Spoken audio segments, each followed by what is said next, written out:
They say if you want the truth, don't ask people when they know you're watching. Walk in when they think you're nobody. That's what Darius Ellington did. Hoodie up, jeans worn, Braves cap pulled low. The man who built Ellie's Grill from a dream and a backyard smoker didn't walk in with a clipboard. He walked in with a question.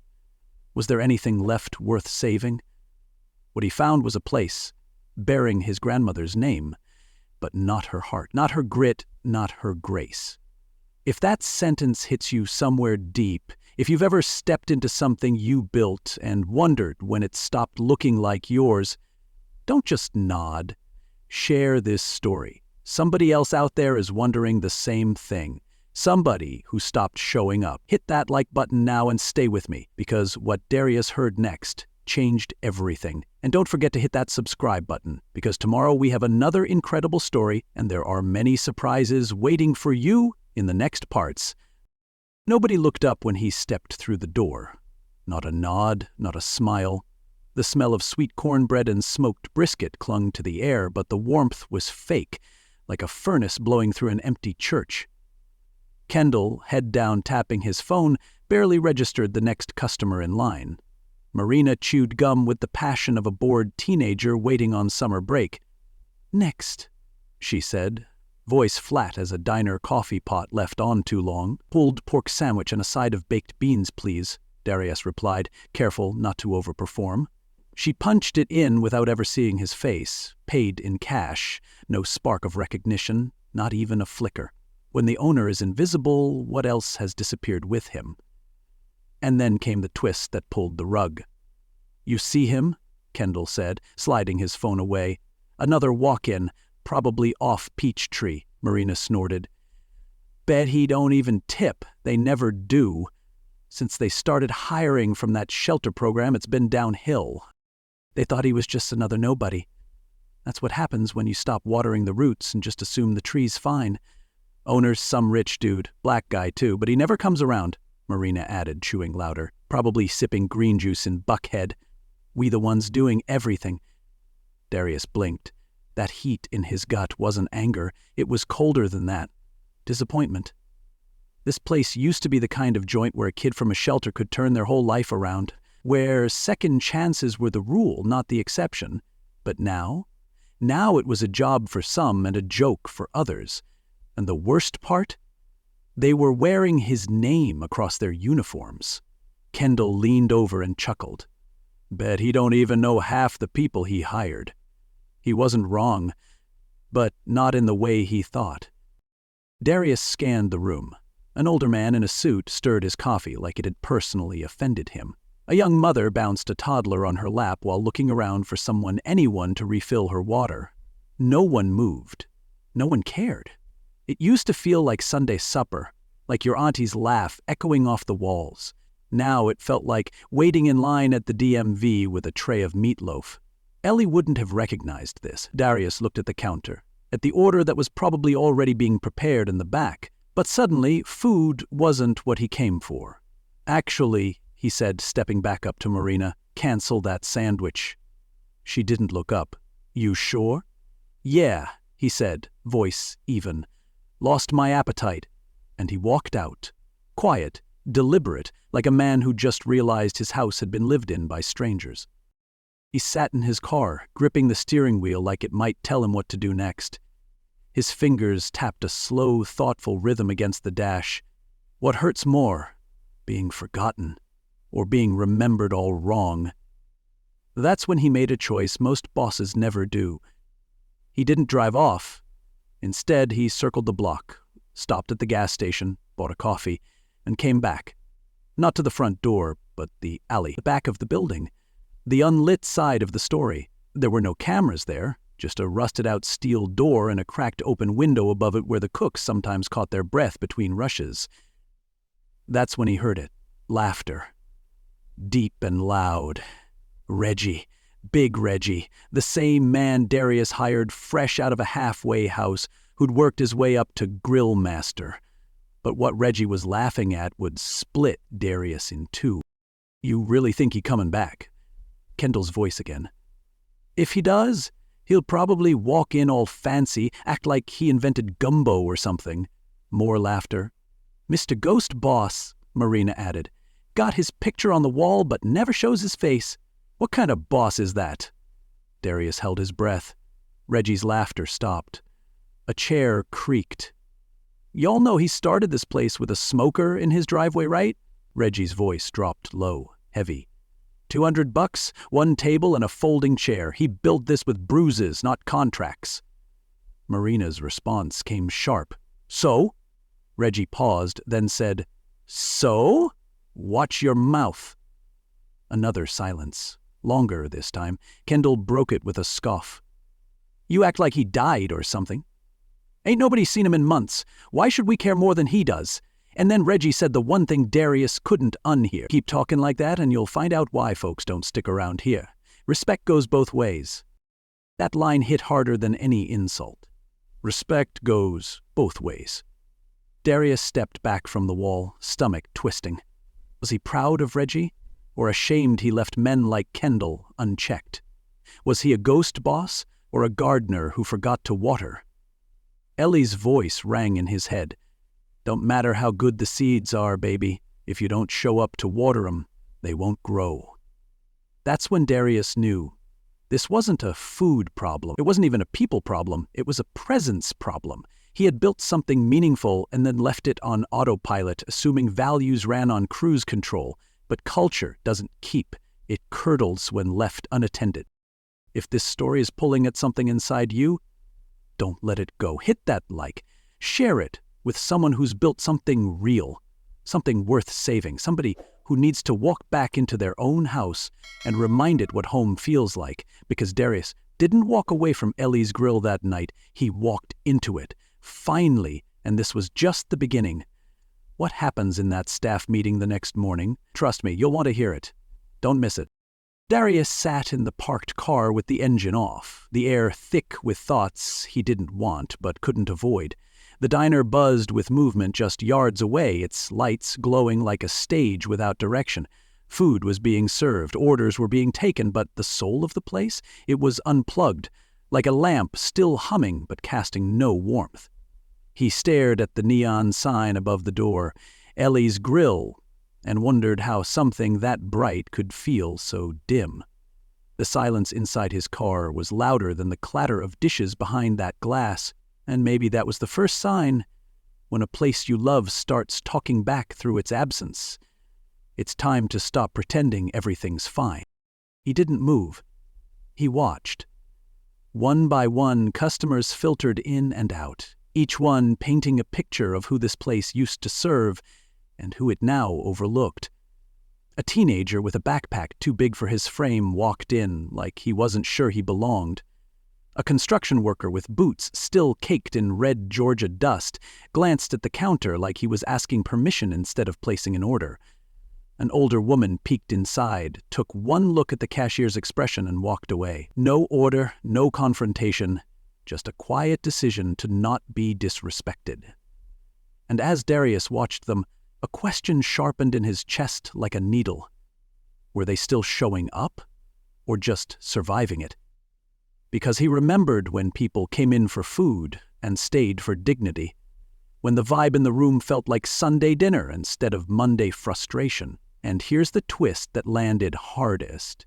He built this place to give people a second chance, but now it was swallowing first impressions whole. He circled the block again and pulled into the alley, the side of the building most people didn't see.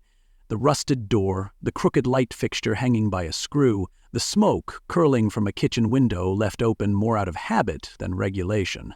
It was all familiar and forgotten, and from that cracked window, the sound that came next split him in two. Reggie's laugh, not the performative kind you use on shift to survive the noise, but a deep belly laugh, like something truly funny had happened. Then came Kendall's voice, sharp as ever. Man, if he does come back, I bet he walks in like he's Gordon Ramsay in a hoodie, like we all supposed to bow or something. Marina's gum popped once, twice, then her voice followed. He got his little picture on the wall and thinks that's enough. Ghost boss. Old brand, no backbone. Laughter again, but not Reggie's. That's when it shifted. Reggie's chair creaked, and his tone dropped low, no laugh in it now. You ever think that picture's up there for a reason? Silence. You know how he started this place? A smoker in a driveway in a dream nobody believed in but him. Still silence. So watch your damn mouth, he said. Some of us remember what this place used to mean. That one sentence hit like a freight train through Darius's ribs, because Reggie wasn't wrong, and neither were Kendall and Marina. That was the real twist. They were both right, just on different frequencies. Darius had been gone too long. Reggie was trying to keep the flame alive while the rest of them used it to roast each other. Darius backed away from the wall, heart hammering. Where had he been when the light started fading? He recognized Ellie's arms elbow-deep in greens, humming hymns off-key, repeating the same line every Sunday like it was scripture. You can't plant and forget to water, baby. That garden ain't gonna grow just 'cause you smiled at it once. That line burned now, because Darius had been proud of planting. He'd thrown money, uniforms, second chances like seeds. But he stopped showing up with the water. He left Reggie to carry the watering can alone. Back in the hotel room, Darius sat with a notepad, scribbling down everything. Not action items. Truths, the kind that don't fit in bullet points. The kind you carry like weight until you decide to set them down. He didn't need to yell. He didn't need a plan. He needed presence. And so he wrote one sentence, bold and centered on the page. Team meeting, 9:00 a.m. No exceptions. No context. Just enough to send a ripple through every phone it touched. Let him wonder. Let him sit in it overnight. Because tomorrow wasn't about sales reports or customer complaints. Tomorrow was about spirit. About whether this place still had one. And listen, if you've made it this far, you know this isn't just a story about pulled pork and sweet tea. It's about what happens when leaders go quiet and culture gets loud. When the soul of something starts slipping and nobody notices until it's almost too late. But if that's you, if you've been away from something you once loved, something you built, this is your sign to walk back in. Don't wait for a Yelp review to wake you up. Show up before someone else defines your legacy. Hit that like button if this just hit you. Share this with someone who needs to stop spectating and start leading again. Because Darius isn't done. And neither are you. The next part is coming. You won't want to miss what goes down when the owner walks in, and this time, everyone knows who he is. At 8:47 a.m., Darius sat in his car outside the diner again, only this time he wasn't hidden behind a hoodie. No disguise, no distancing. Just a charcoal blazer over a clean button-down, worn jeans and boots that had seen enough pavement to remind him where he came from. He wasn't here to perform or posture. He was here to reclaim. To walk into the house he built and ask why it no longer smelled like home. The neon sign buzzed quietly overhead, and for a moment he thought of Ellie, how she used to start her days with prayer and black coffee, whispering, God, give me the strength to feed the hungry and forgive the ungrateful. Darius wasn't sure which one he was walking into, but he knew it was time. Time to stop reading reports and start reading the room. So he opened the door and stepped inside. The sound of the chime hit like a punch in the throat. Every head turned, but it wasn't the usual glance. This time there was recognition. Faint at first. Then real, like someone remembering a dream they weren't sure was theirs. The first to react was Charisse, who dropped her phone and whispered something under her breath. Reggie straightened up behind the line, lips pressed together in a slow nod that said more than words. Then came Marina. Her gum stopped mid-chew, eyes widened. Kendall froze, earbud still dangling but silent now, his jaw tight. He tried to act casual, leaning on the counter, but his foot betrayed him, tapping like a clock about to strike. The whole place stilled, like a refrigerator before the compressor kicks in. Waiting, watching, wondering what kind of storm had just walked in. And Darius? He let the silence stretch, like bread dough rising under pressure, because sometimes silence reveals more than shouting ever could. "I won't keep you all long," he began, stepping into the center of the room. His voice was calm, but his words came wrapped in gravity. "But I need to say something, and I need you to actually hear it." No one moved. No one dared. This place, it's not just a building.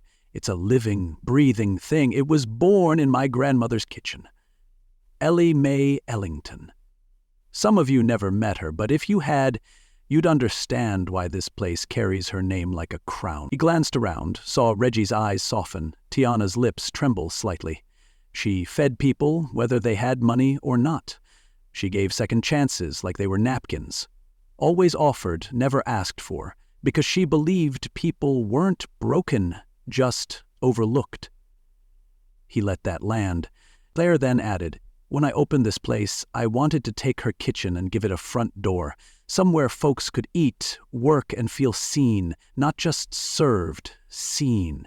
But yesterday, I walked in here and didn't recognize what I built." You could have heard a napkin drop. Darius turned toward the counter. I stood right there, ordered a sandwich, and what I heard next wasn't just disappointing. It was dangerous. I heard staff talk about our customers like they were stains. I heard people mock the shelter hires like they were defective. I heard folks talk about the owner, me, like I was a ghost, unseen, irrelevant, disposable, and I walked out. Not because I was mad, but because I needed to understand just how far we'd drifted. So let me make something real clear to everyone in this room. He paused, eyes locking with Kendall's. Disrespect is not a policy. It's a pattern, one I clearly let slide too long. That's on me. But now that I've named it, what you choose to do next, that's on you. He didn't raise his voice. He didn't call names. He just stood there and let the silence thicken like gravy on a cold plate. "I'm not here to fire anybody," he added, voice firm. "Not today, because maybe what this place needs isn't fewer people, it's better ones. Ones who remember what Ellie stood for. Ones who stop treating this job like it's beneath them and start treating it like it's worth showing up for." That landed harder than a paycheck bounced on Friday. "This is your shot. Fix it or walk." Darius stepped forward, closing the space between himself and the front counter. "Some of you still carry the soul of this place. You bring pride to every plate, every shift. You protect the energy here like it's your grandmother's Sunday table. And to you I say, thank you." His eyes shifted. "But others? You've been clocking in like you're doing the building a favor, treating customers like they're intrusions, not guests, gossiping louder than you serve, and worse, forgetting the story behind the sign you stand under. That ends today." He looked directly at Marina and Kendall now. Neither blinked.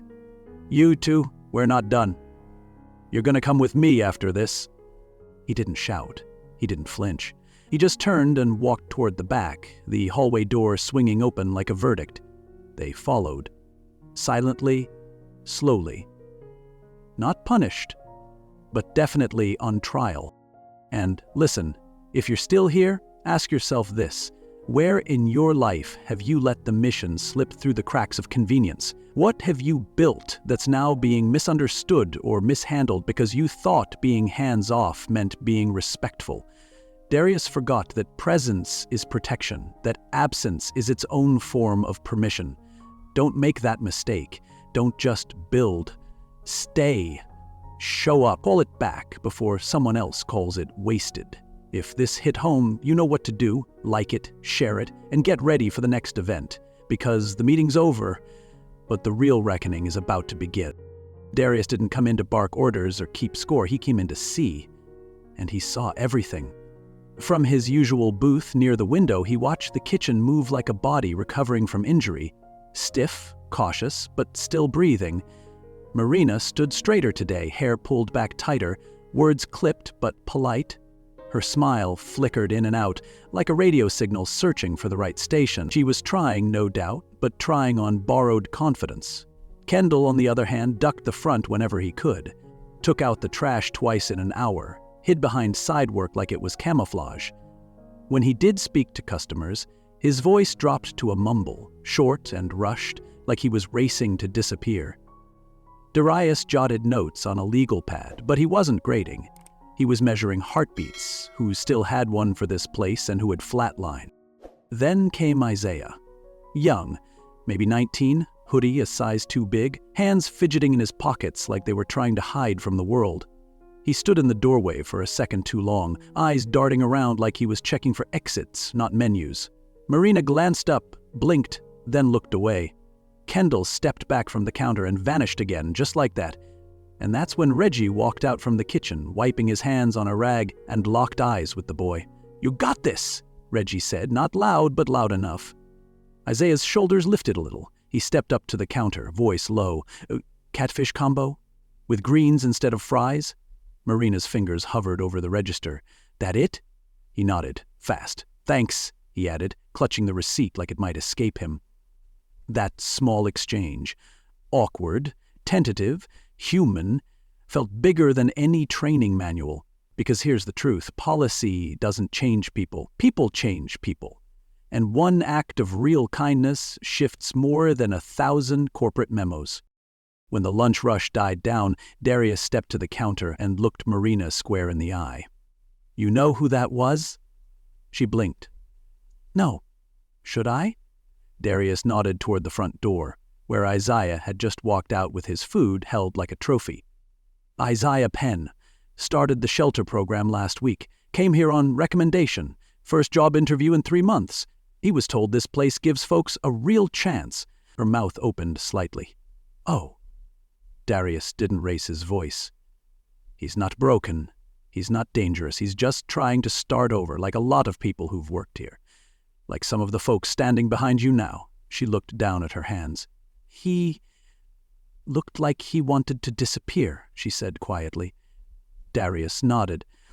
"That's how people feel when the world teaches them they're invisible. You want to apologize?" She nodded.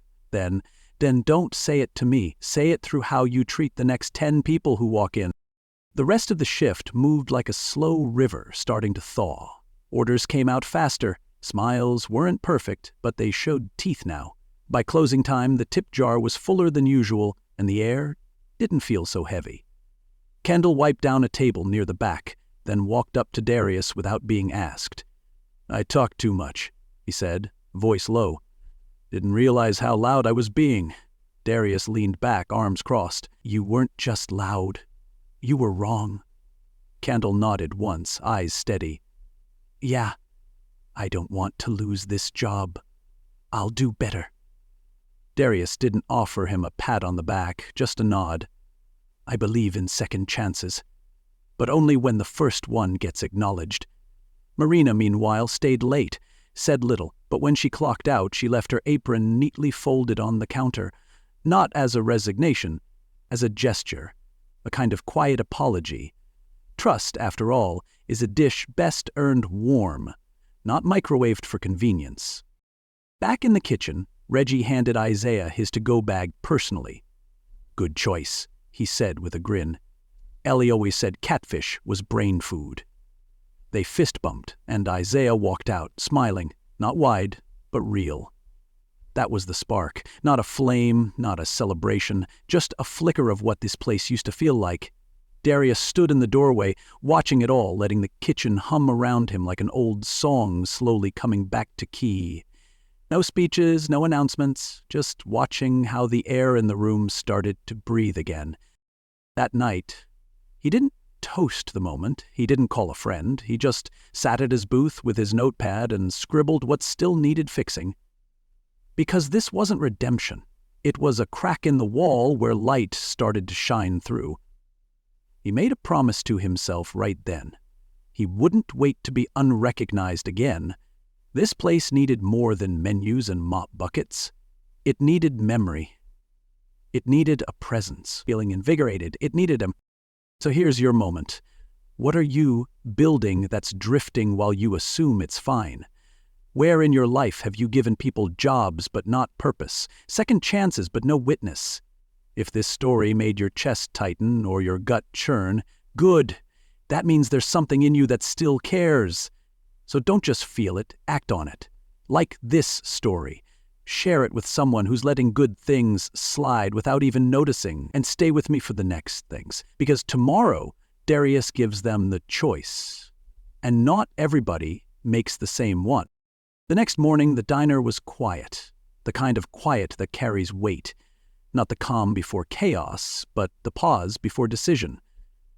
Staff trickled in one by one, their expressions tight, their footsteps measured.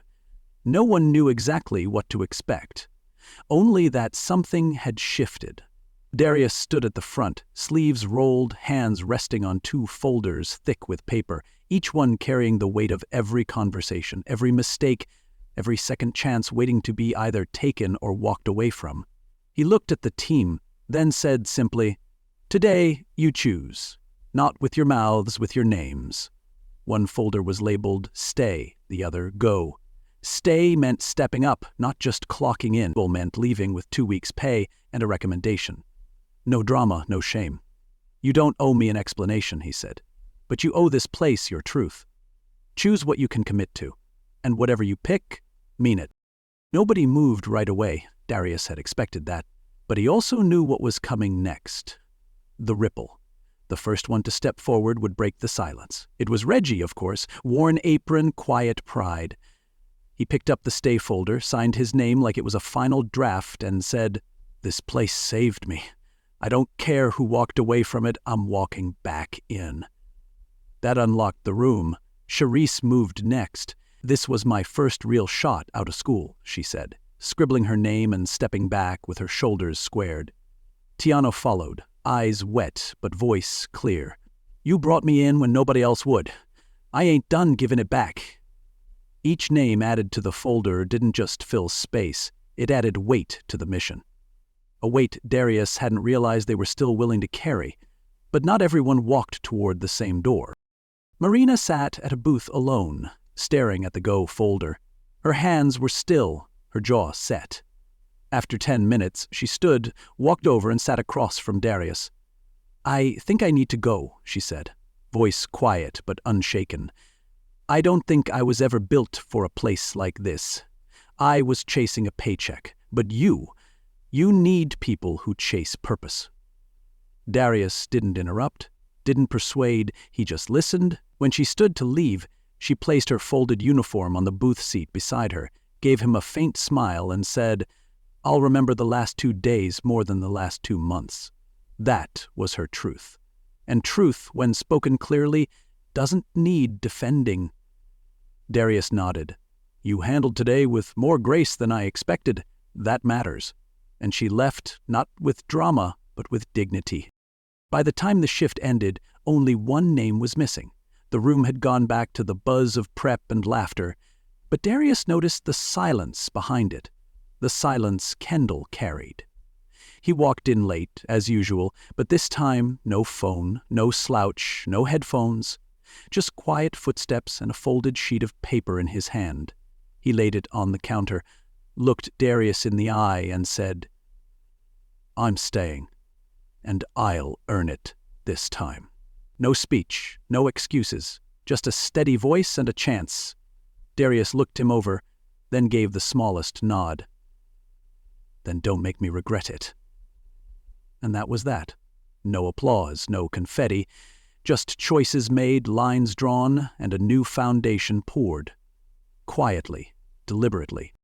Darius picked up the stay folder and ran his fingers across the fresh ink. It wasn't a perfect list. It didn't have every name he wanted, but it had the names he needed. He looked toward the cracked neon sign above the door. Still buzzing, still flickering. A little broken, a little beautiful, just like the team that had chosen to keep its light on. "The cracks," he whispered.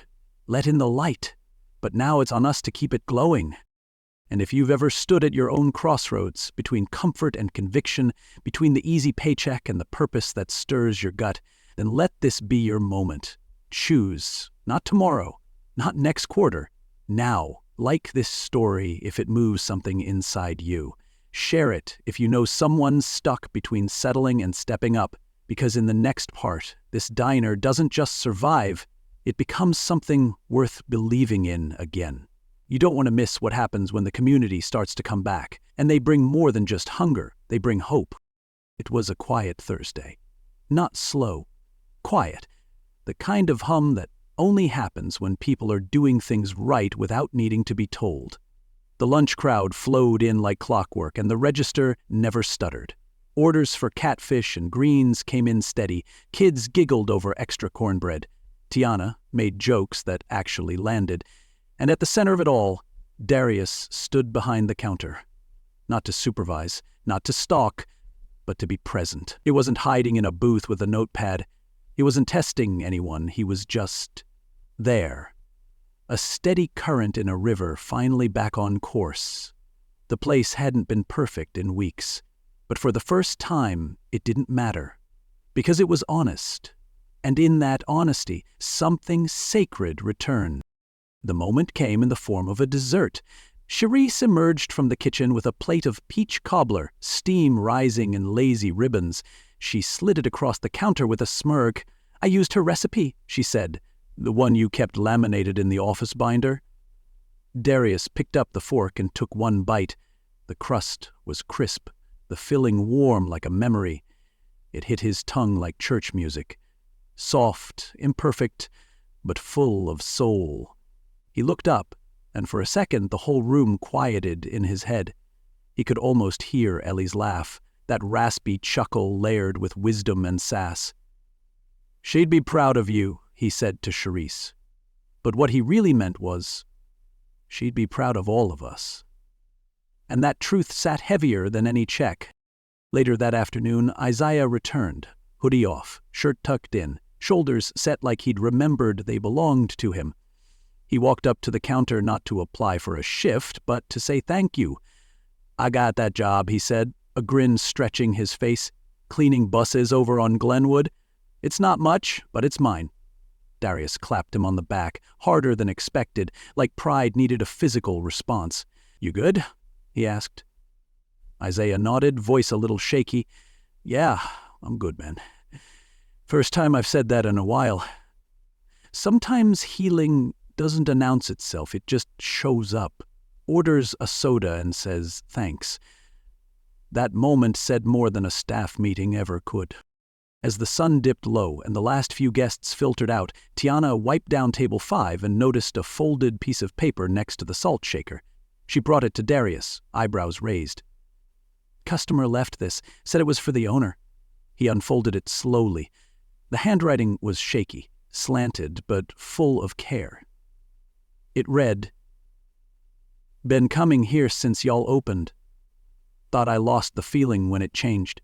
But today, it felt like Ellie again. Whoever she was, I can tell she's still here. Thank you." Darius stared at the note for a long time, then folded it like something sacred, something you don't crumple or copy. He slipped it into his back pocket without a word, but in his chest, something exhaled. Not relief, not pride, belonging. That night, as the last chair was flipped and the mop bucket echoed its slosh across the tiles, Darius stepped outside alone. The neon sign above flickered once, then steadied. One bulb in the corner was dimmer than the rest, faint, stubborn, imperfect. He could have called someone to fix it, but he didn't. Because that bulb? It was honest. It was a scar that hadn't faded yet. And he liked it that way. "I like the imperfection," he murmured to no one. "It means we still have room to grow. Not every crack needs caulking. Some just need noticing. That sign, like this team, didn't need to shine flawless. It just needed to stay lit." The next morning came quiet again. Darius was in the kitchen before dawn, same as Ellie used to be, coffee in one hand, her photo on the corkboard above the prep table. She wore her favorite church hat in that picture, arms crossed, smirking like she'd seen it all and dared you to test her. He whispered to the photo, "We're still watering, Grandma." Then he turned on the lights, because culture doesn't fix itself. People do, slowly, bravely, and always by showing up. If this story reminded you of something you forgot to protect, your team, your name, your dream, then show up. not just physically, with heart. Share this story with someone who needs to remember why they started, somebody who thinks a cracked bulb means failure. Let them know imperfection means there's still something growing. Leave a comment below to let us know where you are watching from, and if you like fascinating stories like this, don't forget to hit that subscribe button, because tomorrow we have another incredible story, and there are many surprises waiting for you in the next parts.